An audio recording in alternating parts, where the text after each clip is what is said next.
What's going on, everybody? Eric Lindquist at Stochastic here on the Odd Chopper channel, coming to you with another edition of Lindy's Leads, Likes, and Locks. Hit that like button, subscribe button, notification bell. Goes a long way for men. This video goes a long way for you. That way you become a prize whenever great content is going live here at our little neck of the YouTube woods. Had a rough Tuesday, Wednesday, Thursday. Was like, hey, I might be the worst ever at this thing. And then Friday happens.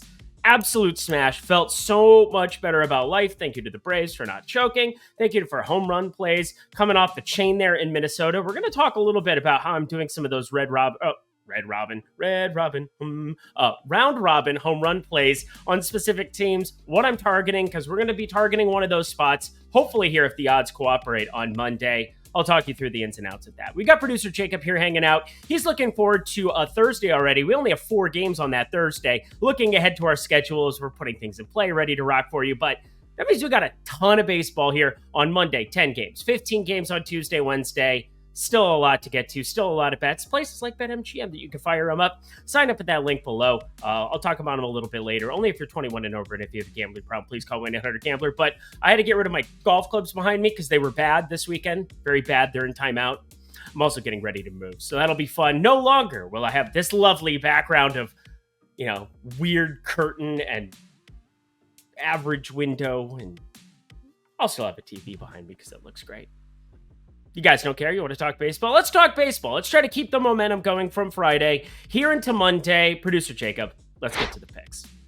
Nothing like a lean to start off the day. Well, it's an automatic lean. For those of you who don't know, I haven't talked through the specifics of how we do things here. If you're a new viewer to the show the last week or two, and I really haven't thrown this out there, you might be a little confused. But leans, they're things I'm thinking about betting, or in these instances, when we don't have a line out for something yet, it is the inference of what I believe the line might be, or talking you through the scenarios. And then you can hit me up on Twitter at Eric Lindquist, or in the premium Discord. I'm always apprising everybody there, all of the subs, everything that I'm going to be doing on my betting card, and if any plays arise or change. That's how a lean works. So basically, yes, half unit to a unit type play, and then a lock, my favorite plays on the board. Good talk. Glad we had it. Let's talk baseball here for this one. It's Tarik Skubal expected to be here for the Detroit Tigers, and Ross Stripling on the other side for San Francisco. We are approaching the trade deadline. As we approach a trade deadline, there are players like Tarik Skubal, who a lot of teams are interested. I'm looking at you, the Baltimore Orioles. Erod, another guy on the Tigers that we'll be paying attention to. They might not get a full workload. They might get limited workloads, or they might just be given, hey, we want to show this person off, try to get the maximum value that we possibly can. San Francisco, team that might want a lefty coming down the stretch here too. I do think they'll end up being buyers for the first time in a long time at the trade deadline. Detroit, the exact opposite. But Ross Stripling on one side, assuming it's going to be him, he's the unannounced starter for San Francisco, but it matches up to be his day. That's what I'm going to assume it ends up being. 358 xWOBA, 502 expected slugging. That is worst on his entire ball club by quite a substantial margin. So Detroit, they definitely set up as the more favorable spot, especially with Skubal on the mound. A 214 expected batting average, a 40% hard hit percentage, and a 309 X slugging to go with a 29.2% K rate. Yes, it is a very small sample size that we have of him. Just 184 pitches now into his season, but a 2.94 expected ERA next to a 5.25 ERA. We expect that to get a lot better, and I don't think the books are going to take the bait on this one. So I do expect Detroit, as well as this sounds, against a San Francisco team that, from a record perspective, has a much better season. You're looking at them with a 54-46 record, Detroit 45-54. I still expect Detroit to be favored, and I'm still going to be leaning their direction here. So be paying attention to the starting pitching news. Again, deadline coming up. You're going to see some weird things pop up and trades go down and things change that I can't always apprise you of the night before. So good talk. Glad we had it. Detroit money line, just a lean. And our first official play of the day comes from this one. We got Dean Kremer on the mound up against Christopher Sanchez in yet another standalone game. Yeah, San Francisco and Detroit are playing in the wee morning on the West Coast. Would it be 1 o'clock there out on the East Coast for all you peoples there? 6:40, you're looking at first pitch here. It's Philadelphia. There does look to be some rain in the forecast as I started doing my projections for things. And yes, starting to throw humidity, weather. We have things like that I don't know why June was such a down month for that, but we've definitely seen it ramp up in the last 2 weeks. That's why you're getting some crazy outlier days like we ran into with Home Run Fest 2023 that was last Tuesday. That was not a good day. It was not a good day at all. Anyway, pay attention to rain, pay attention to humidity, but with these two pitchers on the mound, I'm not exactly in love with Dean Kramer. 503 expected slugging, 362 xWOBA.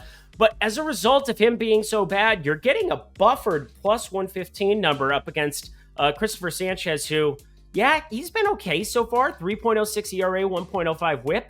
But some of the peripheral numbers, I do have him in store for regression. Just a 21.4% K rate, a 257 expected batting average, and a 42.3% hard hit percentage. Furthermore, Baltimore, a 113 WRC plus against left-handed pitching. That is sixth best in baseball. Sanchez, as you might assume, left-handed. That's why I said that. See? Go me. So Baltimore, you're getting a nifty little number here, and if you just talk about them being a break-even team in this spot, I'd probably stay away, but I'm getting the 15 cents of relief on the Baltimore side. More than enough for me to make this a half-unit play and kick off our card. Baltimore money line. I like it. Two interesting spots in the next two games. We don't have a line here, but we also have a lot of injury news that really, really matters. Look at the lineup today, and obviously, I mean, I bet... it's just one of those things that just pops up. Ended up going 1-1. Won the Tyler Wells over 4.5 Ks. That was nice, because that was some decent money. And then on the other side, Jesus Luzardo mows down 13 guys to smash the over there of 7.5. I ended up being on the other side of that one. And part of it was Colorado's lineup came out, and it didn't have CJ Cron. It didn't have Chris Bryant. And they're the two best hitters in this lineup, and they're right-handed, and it's a lefty in a gas can version that's going to be on the mound for him today. It is, of course, our good friend, Patrick Corbin. Now, there's a reason this line isn't out. The two best hitters from one side of the team, I don't think the books are stupid. There are also guys that could get shipped out at the deadline very, very shortly. Maybe Colorado micromanages them and they don't end up in this line. And you might actually be in a decent spot here, backing something like no, you don't want to be backing Patrick Corbin. Don't do it anyway. Don't do it anyway. Well, we have Carl Kaufman on the other side, and he's not exactly enthusiastic for me with a 10.19 ERA, 2.04 whip. However, it's a very small sample size, 17 2/3 at the big league level. We haven't seen him since June 24th, but he is rejoining them from AAA Albuquerque for this game. He is expected to be eating up a majority of the innings, either in a starting role or in a bulk role, so be paying very close attention to that one. And as I said before, Patrick Corbin, not exactly good, 5'10 expected slugging, 376 xWOBA. So here's the thing. I want you on high alert, paying attention to this lineup, which is why CJ Cron, 2 home run, is going to be my initial reaction, and I'm going to use it in conjunction with Colorado Moneyline. This is a genius thing by me because you can't bet one without the other. Because if he's not in the lineup, I want you staying far away from this baseball game. Got it? Capiche? Good talk. Glad we had it. CJ Cron, I think, is the most likely player to go to yard here in this entire game. And yes, Washington, you got Lane Thomas going completely berserk. You get the dong as well on Sunday from the catcher position, Riley Adams. Number of different guys that can do it for him for the Washington side, and Carl Kaufman is not good in any way, shape, or form, but I doubt the value's there to be going to the Washington side. So Colorado money line, if you get Cron, you get Bryant in the lineup. Otherwise, no thank you, pass on this one. And similar to the last game, I'm using a prop that I'm interested in that I don't know the number of, and we're going to be firing it up here in this, in conjunction with this play. We've got Logan Allen and the Cleveland Guardians. They're going to be hosting Kansas City. They're looking forward to football because this is not their sport. Also, Patrick Mahomes, another 99 in the old Madden Sims. My God.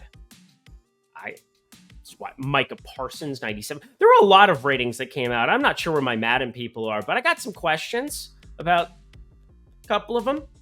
I don't know, Anthony Richardson vaulting up the board in best ball. Excited to talk NFL with you. I'm going to have NFL Lindy's Leans, Likes, and Locks in some capacity this season. I don't know what it's going to look like. I don't know when I'm going to record it. I don't know how I'm going to record it because I'm in these MLB, turns into NBA streets, turns into the NFL streets, and then I'm just in the streets. Because, you know, I don't know. That's a weird thing. I don't want to be there. But I also don't want to be on this Kansas City side with Ryan Yarborough on the mound. A southpaw, 5.21 ERA, 1.26 whip. Results have been better for him of late, only 5 earned over his last 3 outings. But the fly balls are up. This Cleveland Guardians team definitely has some pop from both sides of the plate, I would assume. Ahmed Rosario from the right side. Josh Bell, switch hitter. Josh Naylor, left on left, has been pretty decent. And of course, one Jose Ramirez. So, Cleveland. I don't know. I think they're making a push in the AL Central. My Twins, they better go get some things at the deadline. We need things. We need bullpen. We need 48 different bats. Well, actually, no. We can keep Alex Kirilloff. Byron Buxton batting in the 6th hole. Who would have known that fixed him? But anyway, Logan Allen, you know what fixed him? Just being able to slim down those innings and have an outing where you just saw him do what he's capable of against Pittsburgh. 5 innings, only 1 hit, 77 pitches, 8 strikeouts. He's got the kitty gloves on him here. But if you see him in some of these games, limited innings, he got sent down to AAA so that they could do that. Comes back after 3 weeks. That was his last outing there against Pittsburgh. I still think there's going to be some type of way, shape, or form that I want to be involved in a K-prop with him against Kansas City, mainly because against Southpaws, this team, they strike out more than I did in high school. We're talking a lot of strikeouts. Kansas City, 24.4% K rate, 7th worst in baseball. Good Lord almighty. Let's get Heidi. That made no sense. Logan Allen, up to 7 Ks plus Cleveland money line. Another one that I need to see this number on Logan Allen, because if it ends up where I'm not getting plus money to go over 5.5 or 6.5, we're staying away. I can tell you that much. I don't know why I said that before. I definitely didn't strike out that. I had the blue eyes, you know. Ladies like me. I was nerdy. And now look at me. I'm on the YouTubes. Ooh. My wife, she loves me. I don't know how. My Minnesota Twins taking on the Seattle Mariners. Luis Castillo on one side of this one for the Mariners. Kenta Maeda.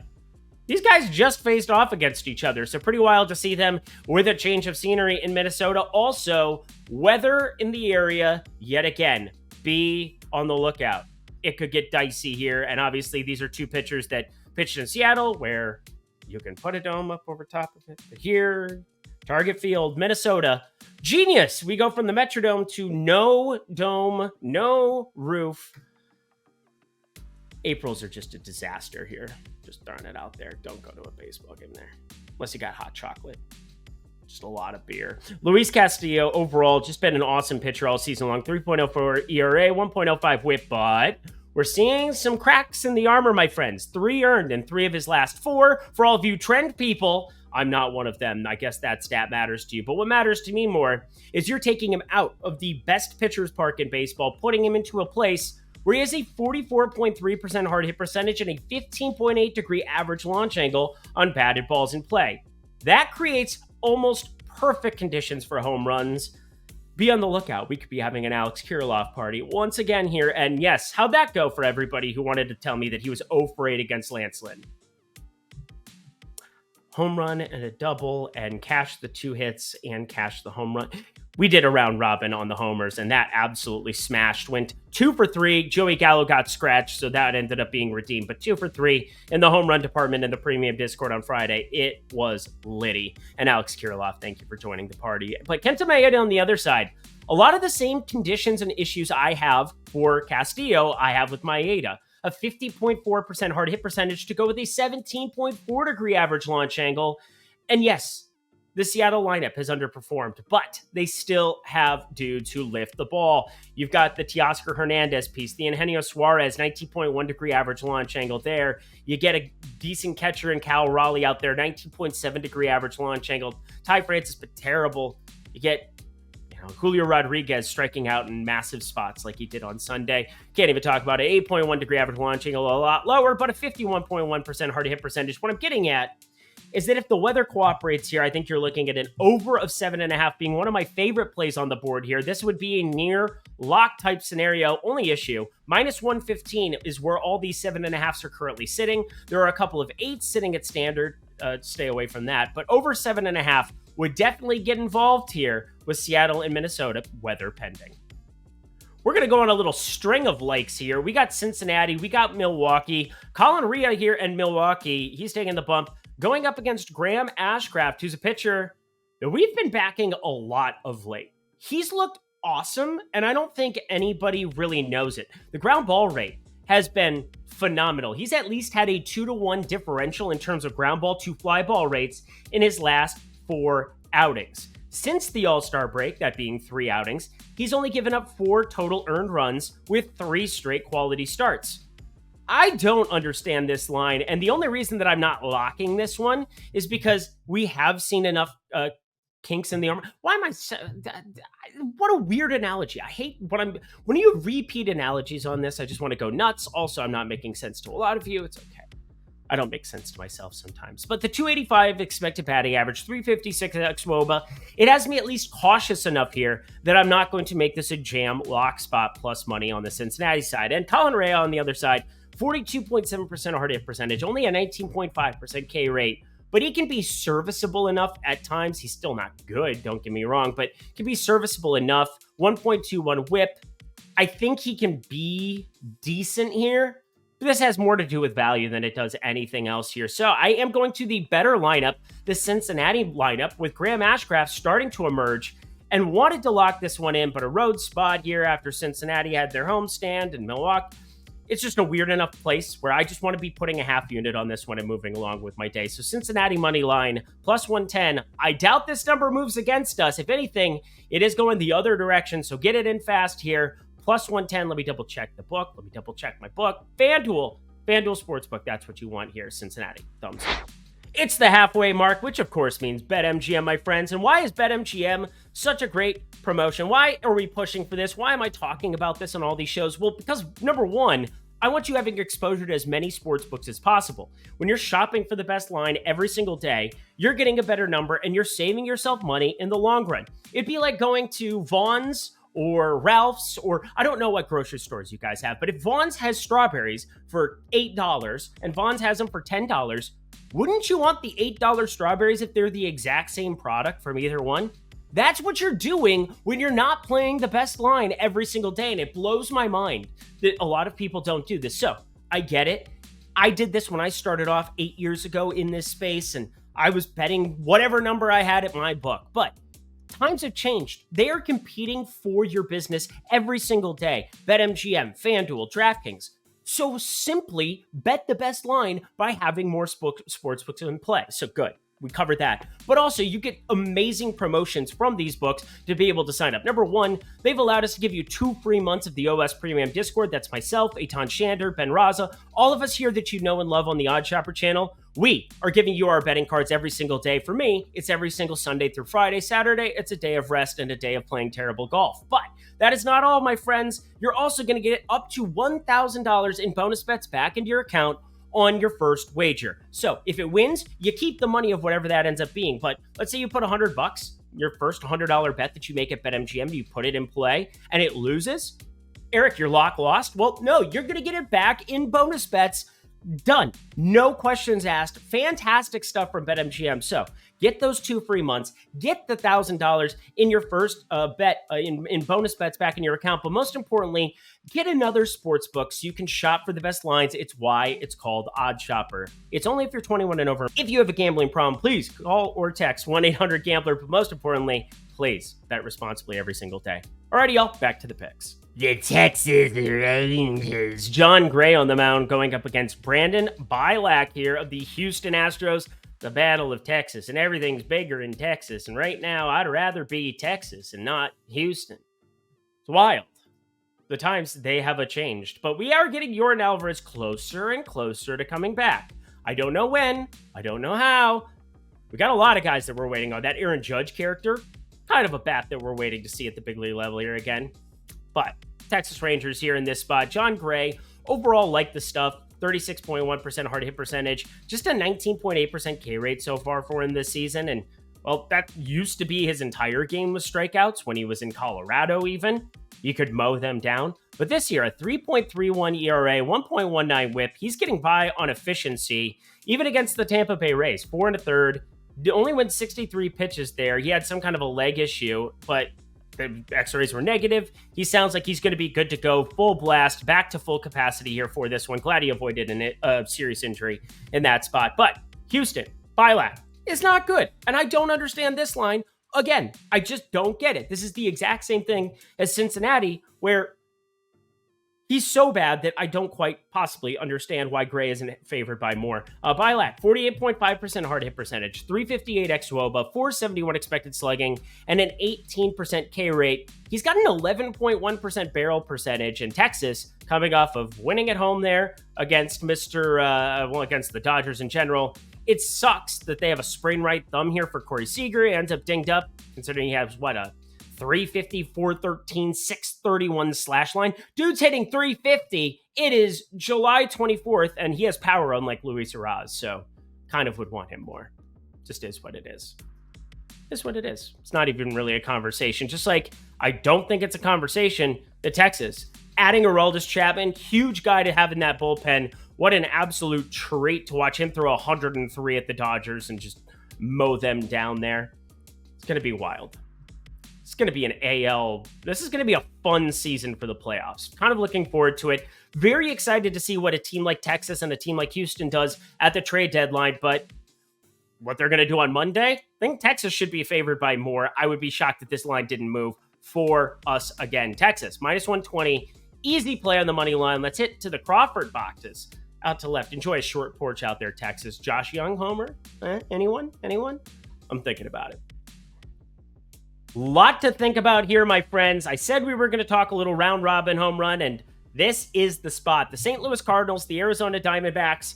And in terms of who's going to be starting here, I know for Arizona, they have a couple of different options, but it's probably going to be Ryan Nelson, even though they haven't fully announced it here. 4.82 ERA, 1.38 whip, but we're not talking St. Louis, even though they are the team that gets the ninth inning bump, aka a couple of extra at-bats that has to be factored in when you're talking about home run props and everything else. If a home team's up, obviously they're only getting 8 innings of work, but it's a very small, minute thing in terms of projection that you're actually doing that for, because there's a lot of scenarios, a lot of game scripts where Arizona is the favorite team, which I expect them to be here in this spot. They're a way better bullpen. They are the better lineup over the course of this season, even though I do like the Cardinals lineup quite a bit still. Just results over anything else, even though expected slugging, looking at the St. Louis team, they have the pop. But Adam Wainwright is expected to be the starter for the St. Louis Cardinals. And if you watched Adam Wainwright pitch at all this season, you know that he's dust. And it's sad because I really like him. I think he's one of the better dudes in baseball. But here's what happened. He's given up 6 home runs in his last 4 starts. 2 of them in 3 of his last 4 starts. It is wild the amount of home runs that he has given up this entire season. Now, it's only at 10, I suppose, but over the course of the last couple weeks, he's just been getting torched. 7 earned, 6 earned. They gave him 3 weeks off. He's only going to throw 60, 70 pitches in this one more than likely, but who cares? I am shooting this to the moon in some capacity. Hopefully the books give us a combination of Arizona Diamondbacks to put in play. Now, this is the round robin nature of what we're going to talk about, because I did this with the Minnesota Twins. I had 4 Twins that projected out through the moon for me against Lance Lynn. I put them in against Adam Wainwright and all of his expected slugging numbers over the course of this season. And here's what we ran into. Some madness. A 593 expected slugging. A 593 expected slugging with a 14.6 degree average launch angle. There are 6 Arizona Diamondbacks that at break-even odds that I have projected for them. I could give you the break-even odds as we're going through. That's actually probably a good idea. We are going to be jamming them. So, producer Jacob has this lined up for us in amazing fashion. We're going to let it rock here because I'm going to have some combination of these 6 batters going up against Adam Wainwright. Ketel Marte, better than plus 320. Corbin Carroll, better than plus 345. Done? Cool. Christian Walker, better than plus 330. Lourdes Gurriel, better than plus 345. Now is where it gets really fun. Alec Thomas, better than plus 425. Goes yard for us in Cincinnati. That was a lot of fun. And Dominic Canzone, who had over a 1.15 OPS at AAA Reno, who's a lefty with a ton of pop, hasn't really shown up here yet, but a lot of pop, whereas Jake McCarthy doesn't have it. So we're looking at Dominic Canzone better than plus 450. Yeah, I couldn't believe that it was that short as far as break-even odds. We could be getting him as my favorite of the entire grouping. So those are 6 incredible home run plays. I'm not going to be betting every single one, but if you want to know exactly which ones end up on the card, be in the premium Discord or hit me up on Twitter. Maybe that can be Lindy's Locks update At Eric Lindquist. Go follow me there, giving you guys all the locks update. I think this is going to be a fun talking point for tomorrow because I think there could be a ton of value here. There could also be no value at all because books aren't stupid, but I expect at least 3 of those to be on the card tomorrow. Oh, that's going to be a lot of fun. Can't wait to talk about some home runs. I just decided that is exactly what we're going to do for Lindy's Locks Update. This will not be that spot, though. It's just going to be a like for us out of this one. San Diego hosting Pittsburgh, and Yu Darvish. Yu Darvish is pretty good. He's been pretty nifty for us here of late, that's for sure. 295 xWOBA, but 360 expected slugging. He is throwing, this is not even a joke, a four-seamer, a sinker, a cutter, a slider, a curveball, a split, and then he actually threw a changeup the other day. That is 7 pitches. 1, 2, 3, 4. That's 7 pitches that we have now seen from Yu Darvish. He's just finding ways to succeed into the later stage of his career, and he has a great ballpark, and now he gets a great matchup, but the price is pretty ridiculous here on the old money line. But when you transfer it down here and you put in the implied run odds, because again, the run line has more to do for what the total is relative to the money line. It's a whole thing. We'll have a conversation about that on a different day where this is actually a lock. But for the time being, it's going to be a like going up against Quinn Priester. We've only seen him have all of 21 batted ball events here so far this season. But the big touted first round righty here, 6.37 expected ERA so far this season. I don't expect that to be the case going forward. He's only had 73 pitches, all of the one start, and, well, one start does not a pitcher make. 5 1/3 going up against Cleveland. It was not pretty. I expect it's going to be better for him going forward, but this is a very difficult spot, mainly because the top 4 still project out nicely here. Once you get to the Jake Cronenworths and the Gary Sanchez's, life's a lot more fun at the bottom of the San Diego lineup, but -1.5 has to be on the card. No ifs, ands, or buts about it. Just a like standard half unit play for me at this -120 number. Best available line currently on FanDuel Sportsbook yet again. We've made it. The only lock on the board coming from Toronto and the Dodge is going to be a fun one. LA got done with a road trip where they actually pulled off quite a few W's in some tough spots. Obviously, the Yankees not very good. Played Baltimore, ended up getting the better of that series. They played Texas, got the better of that series. Really successful road trip if you're the Dodgers there. Need to get all the pieces just across the finish line healthy. Get Clayton Kershaw back off the IL. Ramp him up here before the postseason and try to make another run because, well, you've got the pieces. And you could have Shohei Ohtani. That might be fun. That might be a lot of fun. But we have Jose Berrios here on the mound, who's been a lot better this season. 1.17 WHIP, 3.39 ERA. But this has more to do with, could the Dodgers just blast him here in 95-degree weather? And they absolutely could. We're talking a 117 WRC+. They've been drawing a 10.6% walk rate against right-handed pitching as well. That is the second best mark in baseball. Overall, they have speed. They have power from the left side. Freddie Freeman, Max Muncy going you get David Peralta. One thing to pay attention to, JD Martinez, a surprise scratch from that lineup on Sunday. I'd obviously want him in this lineup, but it's not going to downgrade a lock here, considering on the other side of this one, Michael Grove gets the ball for the Dodgers.